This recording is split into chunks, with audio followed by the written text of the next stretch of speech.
Hi all, in this week's painting video, I thought it would be fun to take you behind the scenes as I start to plan out and finalize some ideas for a new painting series. But before we jump into this week's video, here's a quick introduction in case you're new around here. Hi there, I'm Stacy, the encaustic mixed media artist behind Studio Stacy. Encaustic literally means to burn in. So I paint with beeswax and a torch, and because it's mixed media, pretty much anything else I can get my hands on. If you're new around here, welcome. If you're a returning viewer, welcome back. Consider subscribing and joining this artsy community. Don't forget to hit that thumbs up button, which helps me get introduced to more like-minded artsy folks like yourself. Good morning all. In the studio, as you can clearly see, and in this video I kind of want to finalize more of the tree sketches, and I have actually, I think, done all of the leaf prints except for one tree. I think my plan is to focus on 5 tree paintings, 5 larger-ish tree paintings. The tulip poplar, the pawpaw, the sycamore, the American beech, and the white pine. The American beech I still have not done leaf prints of, but I did get in here the other day, and I think it was the tulip poplar tree leaves. Did get those leaf prints done, so I still have the American beech to do, but I'm gonna wait and kind of do that maybe in another video or just real quick, like, because you've seen me do plenty of leaf prints so far. And the white pine tree, there's no leaves to print. So, but at any rate, in this video I kind of want to just finalize some things or wrap some things up with the final like tree sketches, what I'm hoping, and maybe pick some sizes of paintings. I already have some, Matt already made me some panels, and I have some leftover panels to use for these, so I think I'm gonna finalize what tree is gonna go on kind of what size panel, hopefully. And yeah, so you're coming along for this here studio vlog, and it is supposed to thunderstorm like crazy in about a couple hours, so I want to pull out the sketches and maybe at least get one done and finalized. All right, I pulled out these 3 different sketches that I did: sycamore, tulip poplar, and the pawpaw. And these are what I want to kind of tweak and finalize. And you know, they're pretty good. They're not bad, but there's certain areas like this here doesn't look right at all. There's just certain areas that need tweaked a bit, and so that's the plan, to get these tweaked and then finalized and then decide how big I need to make them next.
All right, I think that the pawpaw is done. The sketch, I think, is finalized. So that's good.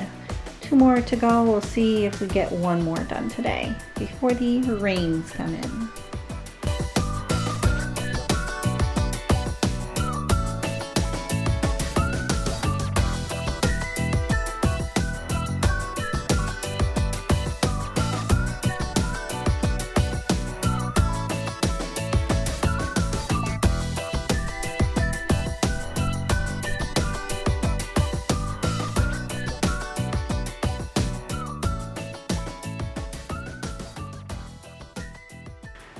All right, all, I actually managed to get all 3 trees pretty much finalized for this particular sketch. Now I just need to figure out what size I want to enlarge them to and do the final sketch before I transfer the drawing onto a painting, which will be probably in a future video. But I think what I'm going to do, perhaps tomorrow here in the studio, fingers crossed I can get back over here, is then concentrate on the American beech tree sketch and the white pine sketch.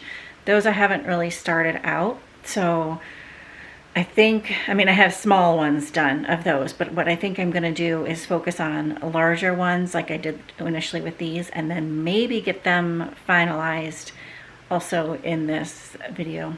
We'll see. So anyways, pick you up tomorrow. I know it's not super exciting watching me finalize some sketches, but yeah, part of the painting process.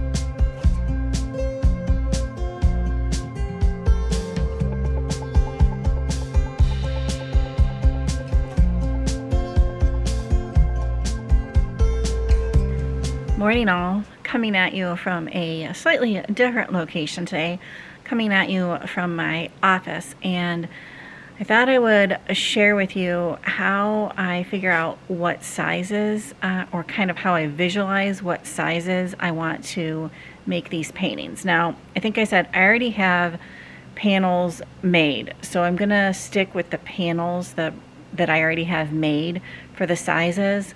But I thought I would show you how I kind of pick out what tree I want to put on what size panel.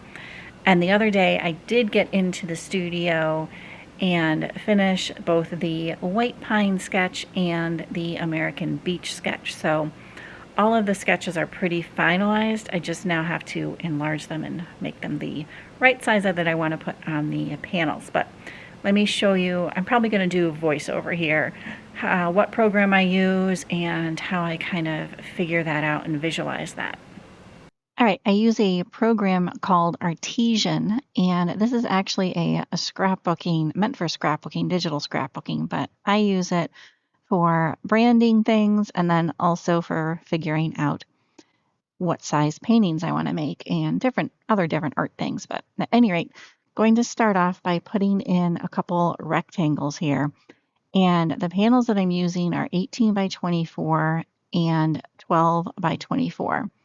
So I am creating the same kind of aspect ratio panels in the program here, which is 9 by 12 and 6 by 12, and just creating rectangles. And then I'm also, you'll see, you can lock the aspect ratio on these so that when you make them smaller or bigger, it doesn't completely stretch them out of shape. So this program is very convenient for that. I'm sure there's other ways of doing it. This is just kind of, I already have the program, so this is how I do it.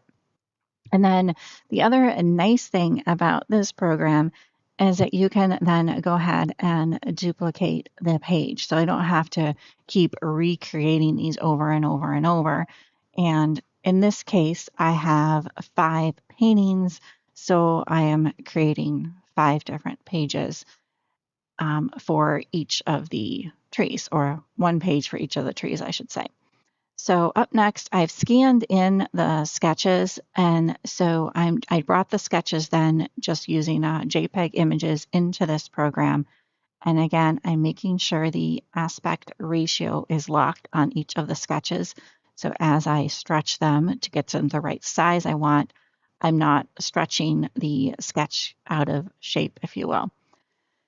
And again, just copying and pasting them and then stretching them depending on what size panel, stretching them over the panels. The other nice thing about this program is that you can put things on top or below the images.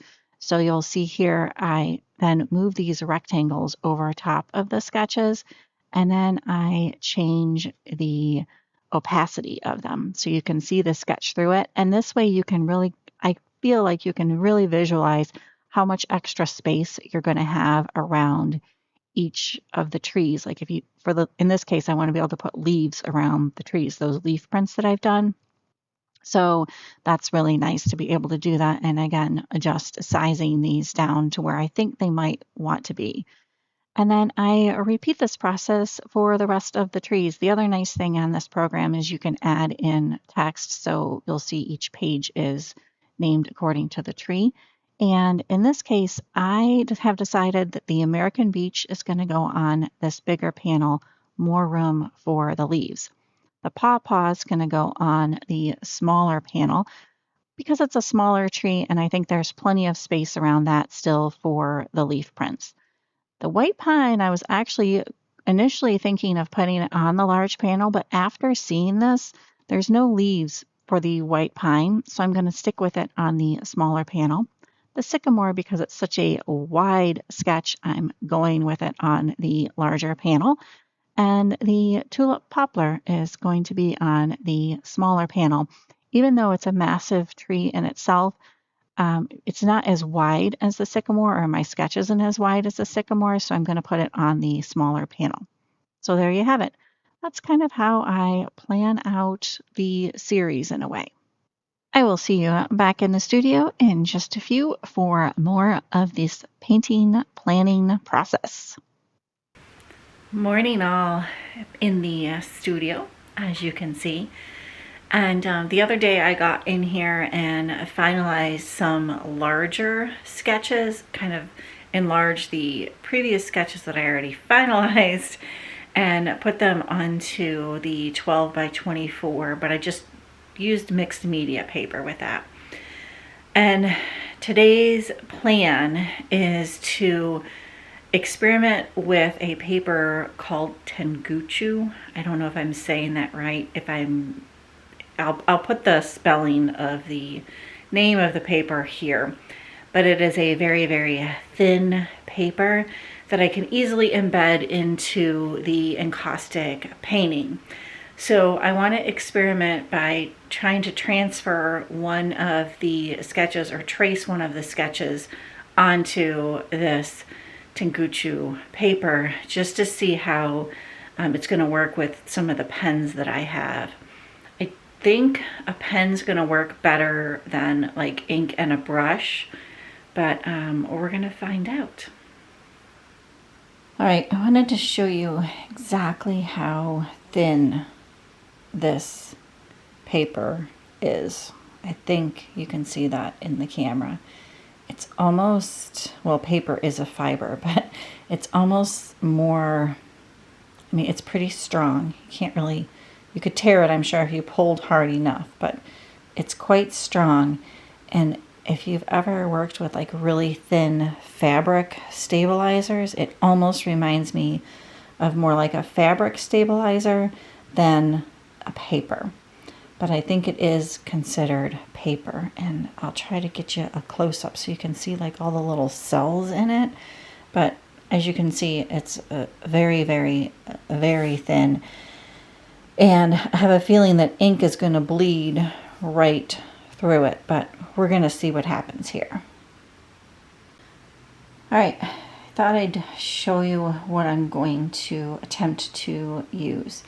I got out a couple different sizes of the Faber-Castell Pitt pens. These are India ink, and I got out a fine size, a small size, and a brush size, so 3 different tips.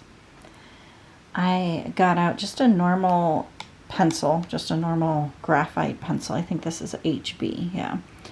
And then I have out my favorite Stabilo Marxall pencil in black, and this is like a water soluble pencil. So I also got out a little thing of water and a somewhat small tipped brush. I think this is, yeah, number 2 size, and it's just a inexpensive brush, but those are what I'm going to experiment with first. I also decided to turn on the clear encaustic medium so that if any of these I think are going to work, I think I'll try to also embed it into just a, you know, plain old piece of mixed media paper with the clear encaustic medium on it. But stay tuned for that. First, pencil and pen tests.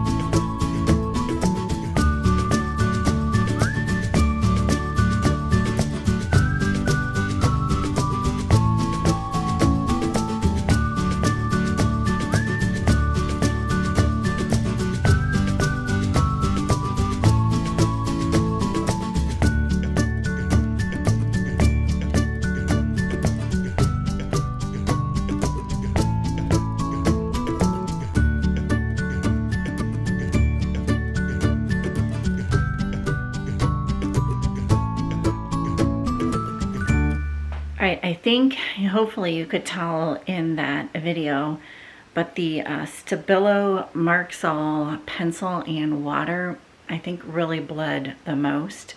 I think I'm going to cross that technique out, or that medium out, for working with this paper. Unless, I mean, it's not a bad, if I want more of kind of a blended, perhaps, technique, it might be a little bit better. I'll flip the camera around and show you the final results, but I think you could tell in the video. And surprisingly, the pencil, I actually really liked how that turned out. I wasn't expecting it to make enough of a mark on the Tenguchu paper, but it really did. And the Faber-Castell Pitt pens, India ink pens also worked well. You might have noticed one of them was out of ink, so I really should throw that pen out, but those also worked well. My battery is blinking at me, so let me change that and I'll flip the camera around here. Right, here's the tree that I was tracing over, and you can see, and I wrote on each of the Tenguchu papers what I was doing with it, and you could see that they really, even the pencil kind of bleeds through or shows through. The India ink and the Stabilo did the most, obviously. The pencil just has a kind of slight bleed through or show through, I guess, however you want to say it. But you can tell on the tree here where I definitely traced over things. So, and let me flip this around and I'll show you on the papers as well. Alright, here's the pencil one, and like I said, I think that turned out really nicely. And my plan is, actually, let me finish showing you this and then I'll tell you what my plan is. There's the Stabilo, which you can see bled a lot. And here is the India ink. The darker lines are with the brush tip pen, and then the finer lines are with the 2 finer pens. So I think that worked out pretty nicely, and actually the finer pens I think will work out perfectly, but let me flip the camera around and talk to you here. Alright, so I don't know if I fully explained this, but the plan for these tree paintings is to make a background first using the leaf prints that I have made, and then, you know, encaustic paint, encaustic medium, encaustic wax in general, kind of a little bit of a messy, rustic perhaps looking background. And then over top of that, embed this tree images with this on the Tenguchu paper. And then over top of that, paint in the tree using encaustic paint. And let me see if I can reach this. These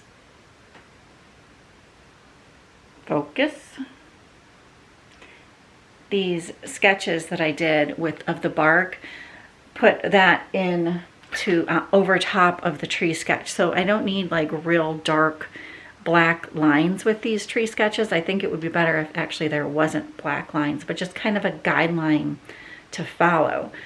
So I think the pencil is going to work the best, but let me try to embed these into some encaustic medium first and see how that works out, just to make sure the pencil doesn't bleed and that you can still see it. All right, I wanted to mention a couple of quick things before I flip the camera around and show you the results. The first one is I also put a layer of really dark encaustic paint down, or not a layer, a section of it. I don't think these paintings are going to actually be that dark. The background is not going to actually be that dark, but some areas possibly could be, perhaps. So I just thought I would experiment with that and see if I could still see the drawing through that really dark encaustic paint. I kind of had a feeling that you would not be able to. So that's why you see why you saw me put a streak of that color down. Just to see if the drawing would show through that paint. The other thing I wanted to mention is that this paper is really, really, really easy to embed into the encaustic medium and encaustic paint because it's so thin. And basically the second you kind of start to see the shine, hopefully you could see that it's easier to see on the color where I put that stripe down, the dark stripe. It's easier to see the paper get embedded in there, but in person, kind of the second you see the shine come through on the paper, that's how you know it's embedded. And don't overheat your wax if you're attempting to do this. Just a little bit of a cautionary precaution. Take precaution there.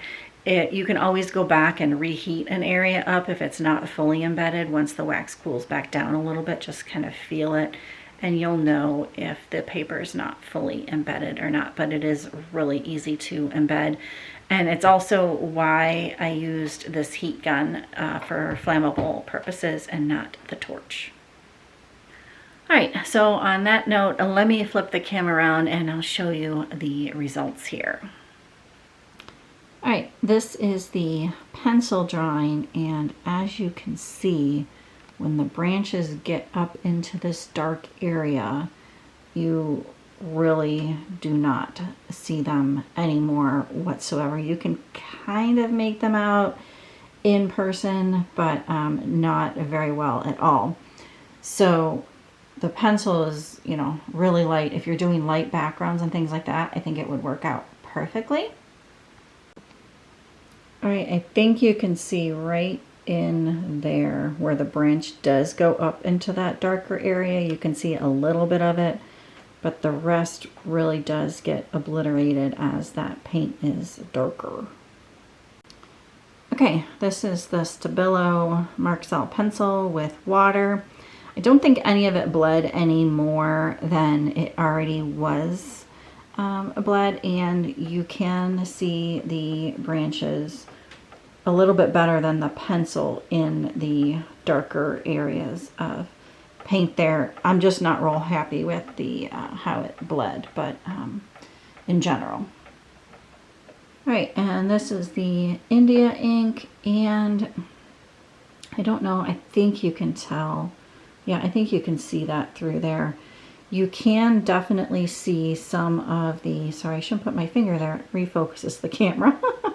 You can definitely see some of those branches, I think, through that paint. Hopefully you can tell in the video, but I can definitely see them. So I think If I have a dark background, I'm going to go with the India ink pens. If I have a lighter background, I'll probably go with the pencil. And hopefully all of that made some sense and I explained it good enough. If you have any questions, please feel free to reach out about any of this. But I think, fingers crossed, I think I'm ready to actually stop experimenting and start painting this series. All right, so I think this is where I'm going to let you go for this video. Like I said, if you have any questions, drop them down there below in the comments. If you just want to reach out and say hi, I'd love to hear from you. If you liked the video or you got something out of it or I made you smile, any of the above, please give it a thumbs up. It truly, truly does help me out. If you're not subscribed, consider subscribing. I think in the next studio video, I will be working on a large panel and attempting to make all of this experimentation turn into an actual painting. So hopefully you enjoy coming along on this little mini planning a painting series video, and we will see you on the next one. Bye for now.